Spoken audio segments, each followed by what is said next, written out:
Mr. Pierce, if you can't stomach the zombie takeout. It's not the zombie takeout I find distressing. It's your lack of subtext.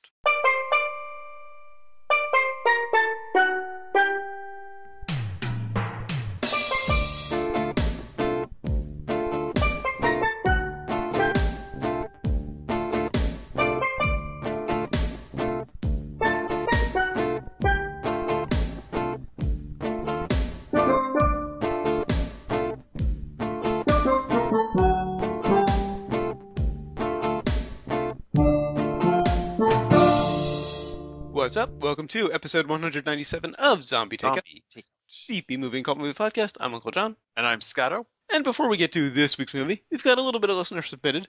This is from Danny Meeks on Google Plus in reference to the trailer for this week's movie. He just said, looking forward to it. And I've got some news. This one actually came in very last minute. I wasn't going to have any news this week until I saw this literally 15 minutes before we started recording. That's why you were late. Yeah. From IO9, some surprising names top the shortlist for Episode 7's Jedi Hero. Variety is reporting that there are 5 names topping the shortlist for the movie's Jedi Hero. Aragon and Downton Abbey star Ed Spielers, John Boyega, who sharpened his alien fighting skills in Attack the Block, Jesse Plemons, the Friday Night Lights star fresh off his dark turn on Breaking Bad, stage actor Matthew James Thomas, who recently took the physically hazardous role of Peter Parker in the ill-fated musical Spider-Man Turn Off the Dark. I thought that musical was doing much better. And Ray Fisher, who portrayed Muhammad Ali in the recent run of Fetch City Make Man. The search is still ongoing for the lead role, but apparently these are the top choices at the moment. Now, what was the Downton Abbey guy? Ed Spielers. I don't know who the hell that is. Yeah, I don't watch. I've been meaning to get back to Downton Abbey. I loved the first few episodes. I just kind of lost track of it. Jimmy Kent. Okay. I'm only see that because it's IMDb.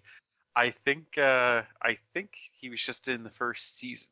Oh, okay. John Boyega, I've been wanting to see in something else since I saw Attack the Block. He was great as Moses.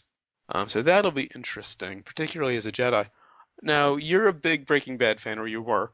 I only caught the first season, honestly. Oh, okay. I thought you were really into it. So you don't know who Jesse Plemons is? Was he the assistant?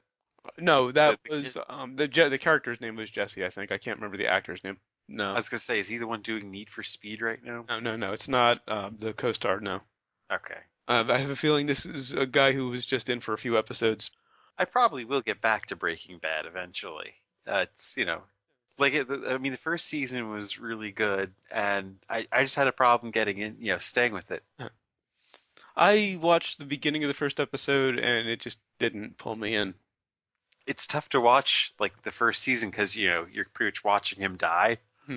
That and was the whole kind series. Yeah, I had a feeling, and it's a bit of a trigger for me. So I just, I avoided. Right, the whole series is just about his death and what he does during. I mean, it's one hell of a thing. Oh, well, I've heard nothing but amazing things about the show. Yeah. I just chose not to. But the interesting one particularly is John Boyega here for me. Because I've seen him play a thug. It'll be really interesting if he gets the role to see him play a Jedi.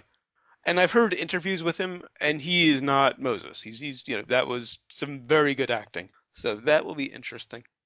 I think the AV Club's headline summed up best. J.J. Abrams mulling whose career he's going to ruin by casting him. Oh, yeah, that's is a good point. Star Wars. Yeah, that's a very good point. And none of these guys are really established enough to survive it. Maybe I should hope it isn't Boyega. Because, well, if you think about it, Harrison Ford is the only one who really survived a Star Wars movie.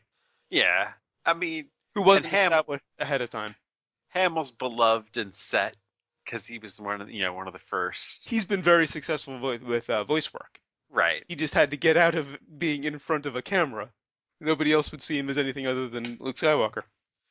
But like everybody else, yeah. The only others who have survived it have had established careers. Neeson, Ewan McGregor, Sam Jackson.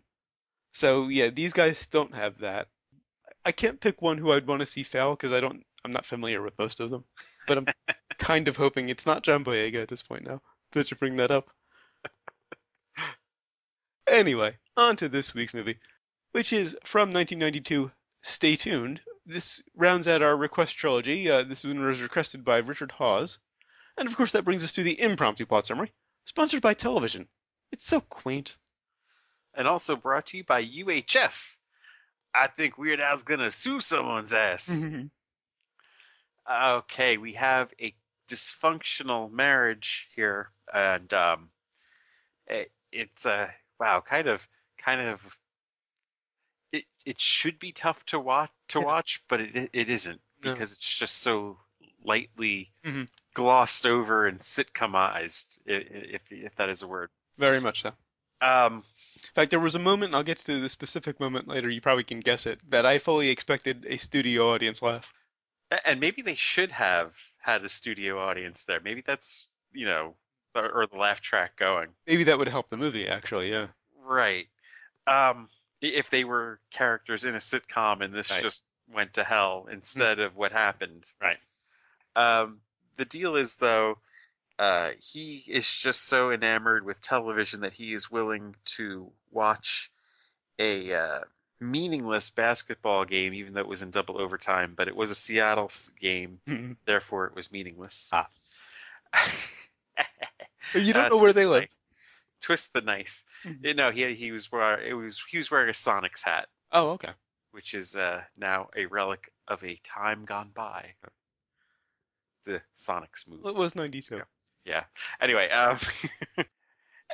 he gets roped into this television satellite dish system from a traveling salesman. Just a free trial period, and of course, the salesman was working for the devil, and it was Not a too much of a gateway. message. Right, it was the gateway into I guess one of the rings of hell, if you think about it. And then they both wind up getting sucked into it. Their kids see them, and one of them, they do the whole shtick of one seeing them and the other not believing it. Yeah. Lots of sitcom tropes in this one. They go back and forth a few times until she actually does. And of course, the world of television is just various UHF-like parodies thrown at you without really sticking. And Actually, I think some of them were really clever. we'll get to that. And yes, the deal is they have to survive in TV land for 24 hours, or else they keep their souls. But of course, they find a way to cheat, and they do a whole melodrama thing. Thanks to the great Eugene Levy. Literally do a melodrama climax, and hilarity ensues. Oh yeah. No, there's an elderly couple at the beginning of the movie, before we meet the protagonists. Completely reminded me of another movie that this movie reminded me of, Amazon Women on the Moon. The old guy who gets roasted. Right. Very much reminded me of them. Also, when Roy, Ritter's character, was watching TV, did he remind you of Frito from Idiocracy? Yes. I kept expecting him to yell he was baiting for her to go away because he was baiting. Which I guess would be appropriate while watching the Seattle Supersonics. Now, there is something very surprising about this movie. Both actors who played the kids have had careers. The daughter is from Barnegat. Really? I checked their IMDb's. They've been working steadily, guest roles and, smaller stuff. Yeah. But they've been working steadily since this movie. This movie didn't really give me much to go on, so yeah, I was combing the IMDb. And a lot of times when I troll IMDb, I get really sad because I'll watch a movie I really enjoyed, and there'll be people going, that sucked and whatnot. And then this one was the exact opposite. I kind of feel like I've survived some sort of trauma while sitting through this. I wouldn't go quite that far. And then come onto IMDb. I loved this. Oh, no. Pleasantville was a remake of this. There are similarities. I Of saw that thread. course. Yeah, to which the person that wrote it came back, God knows how long later, says, I was only joking. Didn't look that far into it. Okay, that's good. It was a great ending. I did think some of the parodies were clever, though. I particularly like Sadistic Hidden Videos and 30 Something to Life. I liked the cartoon. Directed by the late great Chuck Jones. That was probably the best this movie got. I Yeah, mean, yeah. if you're gonna see any of this movie, just watch that animated sequence, and I mean, I think what's upsetting about this movie is the talent that was wasted What in I it. was just gonna say, Eugene Levy was a nice surprise. Well, yeah, But there was also this comedy of errors montage at the beginning. And this is not me railing against montages, because this could have been good. You have John Ritter doing a physical comedy of errors montage. And right, one thing John Ritter excelled at was physical comedy. of course. It could have been brilliant. It looked like something from a sitcom opening credit sequence. One of the things thought about this was, you're in trouble though when your best actor is Captain Lou Albano. He surprised me with how good he did with the ring announcement. Then again, he spoke for a living. So Of course, yeah. now there was a moment in this movie that reminded me of something else we reviewed again, but I think this may have been where they got it from. The cabin fire, The cabin fire. cabin on the ice, when they're waiting to dig through to the next set piece, and the cabin catches fire. Oh, Very much like Dead Snow. well, no, that was a much more physical, misdirection kind of thing. Dead Snow did a better version of it. I think they got the idea perhaps from this, or they could have. I don't know. This movie seems to be largely forgotten. Yeah, possible. It was very predictable in a lot of senses. The minute Murray, the neighbor from the beginning of the film, gave him the remote, you knew Murray was dead. Yeah. I mean, what else could he have served throughout the plot of it, Oh yeah, true. He was he was basically MacGuffin. Yeah. He was there to move the plot along. Incidentally, this is based on a story that aired on Unsolved Mysteries in '87. What? That's all it said. I don't know any more about it, but yeah, apparently, I don't think there was any claim of people being inside the TV, but it probably inspired something. Just, an old couple disappears one night. Also, did you catch the picture of Chuck Jones on the stamp in the cartoon section? Is that what that was? You know what? I noticed that there was some weird person on the stamp. That was Chuck Jones. Now, there were some people who were smart enough to avoid this movie. Tim Burton was offered to direct it, but turned it down to do Batman Returns. I'd say Tim Burton would have done better with it, but Yeah. I think the director, the Peter Hyams. The direction is not the issue. Yeah, exactly. The issue are these two writers Yeah. who I had to IMDb. Their IMDb's are very weird because they only were in Hollywood for like 2 years. This team of Tom Parker and Jim Genuine. They knew somebody. Right. They came in, they were like advertising writers, and this is, I will read their entire IMDb right here. Stay tuned. Mm-hmm. Major League 2. Okay. Yeah. The Flintstones. Getting worse. Getting Even with Dad. Don't even remember that one.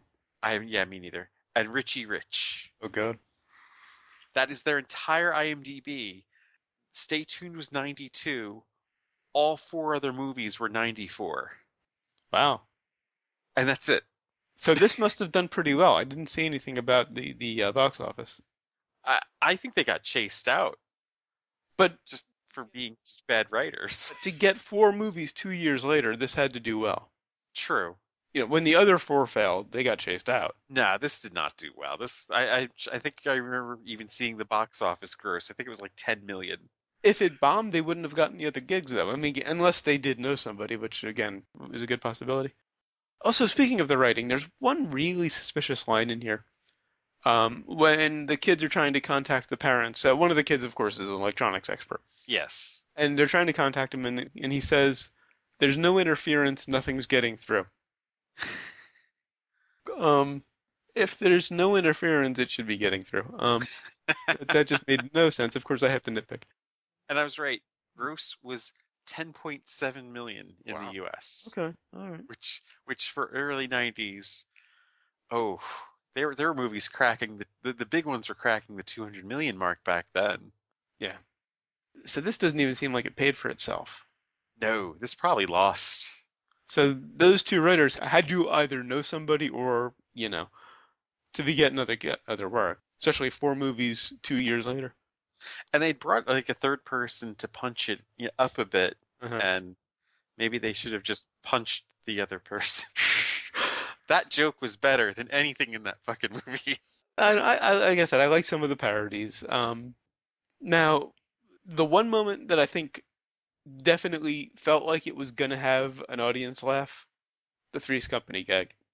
That was probably one of the best. I mean, of course, that was like the one I think I remember It was in from the the trailer. commercials for this. Yeah, Yeah, that's the problem. If that wasn't in the trailer, it would have been a great moment. yeah. And it should have had an audience laugh. Well, right. Because it's a sitcom and they did that egregiously, it would have just fit it perfectly. But because it was in the trailer, it kind of ruined it.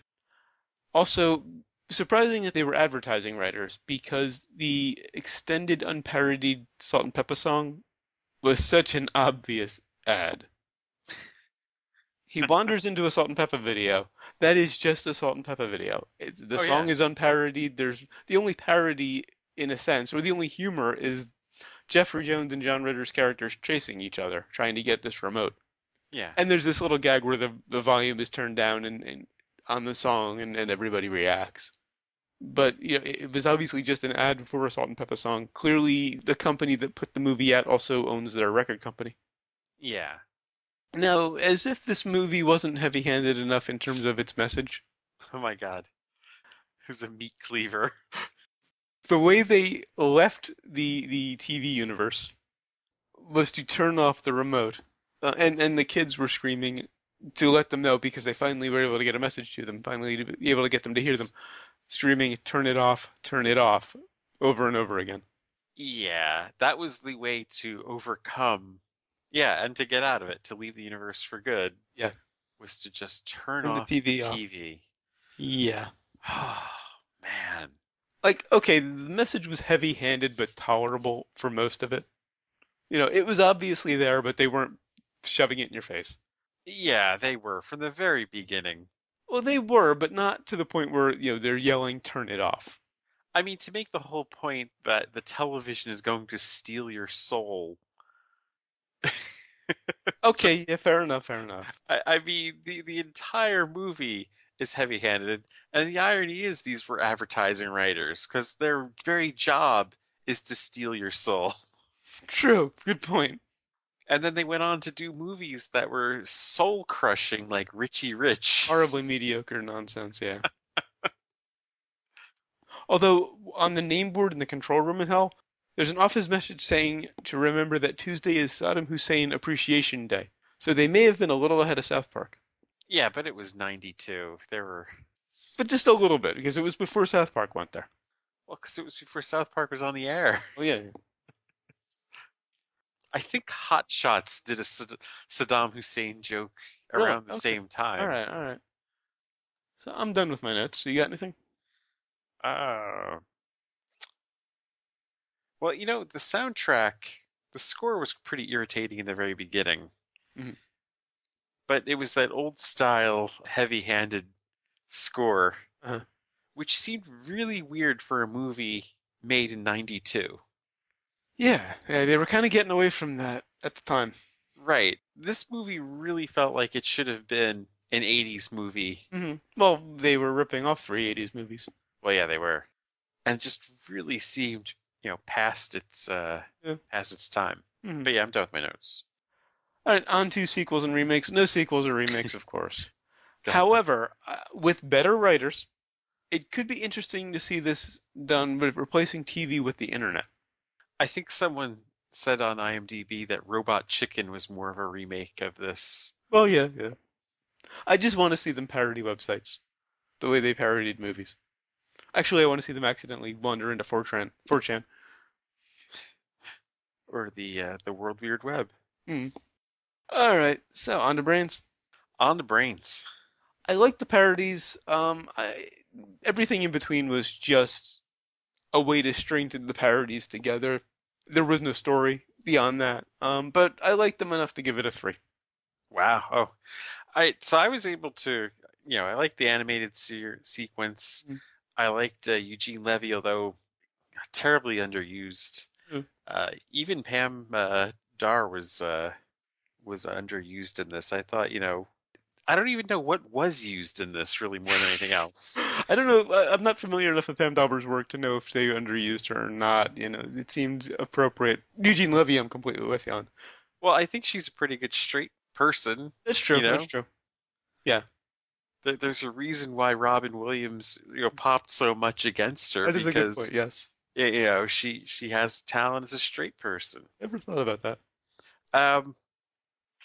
And yeah, the parodies were just so weak. Unmarried with children. Well, I there mean, there were a bunch at the end during the closing credits that were just names. I think those were the ones that they decided to pass on. because And they they were didn't develop them. terrible. Yeah. They were so weak. Beverly Hills 902-666. Yeah, keep those to your fucking self. I'm going with one brain for this. All right. And what have we learned? We learned that when a pedophile comes to your door, you probably shouldn't answer. I did notice that he didn't have any scenes with the kids. Very wise. And I learned to never hit mysterious technology. Alright, so until next week when we'll be reviewing Sun Don't Shine, this one was directed by Amy Seimetz, who played Chris in Upstream Color. Nice. Go to zombietakeout.com, check out the album art, the episode description, of course the episode itself, which you're already listening to, links to find us on Facebook, Twitter, and Google+, links to subscribe via RSS and iTunes. Please leave us a rating and a review on iTunes, we'd really appreciate it. You also find the movie list, every movie we've reviewed so far, and every movie we're going to review. I will correct what I said last week, it's not 202, it is 203. We got a trilogy at 200. You also find the request form. If you've got a movie you'd like to hear us review, leave it on the request form, we'll get to it. And of course, the recommendations list. I thought about it for 5 seconds when I saw some of the particularly amusing parodies, but then it didn't really go anywhere. So, obviously. I would have been shocked. Like 2 minutes in, I was kind of like, oh, the score is not going to do it for me. And I saw Eugene Levy and had some hope. But yeah, just... You can also email us, zombietakeout@gmail.com, or leave us a voicemail at 414-368-ZTO1, or for the alphanumerically challenged, 414 You can go fuck yourself. 9861. Always remember that you will always be calling from the middle of Milwaukee. The Iron Sheik has stolen my catchphase, I think. Really? Surprising. That It's a they very use unique that kind of catchphrase. language in, this is probably one of the lower leagues, I'm guessing? No, it's just his Twitter account. You've got to follow. Okay. If you haven't done it, you have to follow the Iron Sheik on Twitter. I thought he maybe was still wrestling in some backwoods leagues. No. Alright, so until next time, always remember, never forget, wherever you go in life, there you are. There you are. Unlimited entertainment snatched from the ether and slammed into your...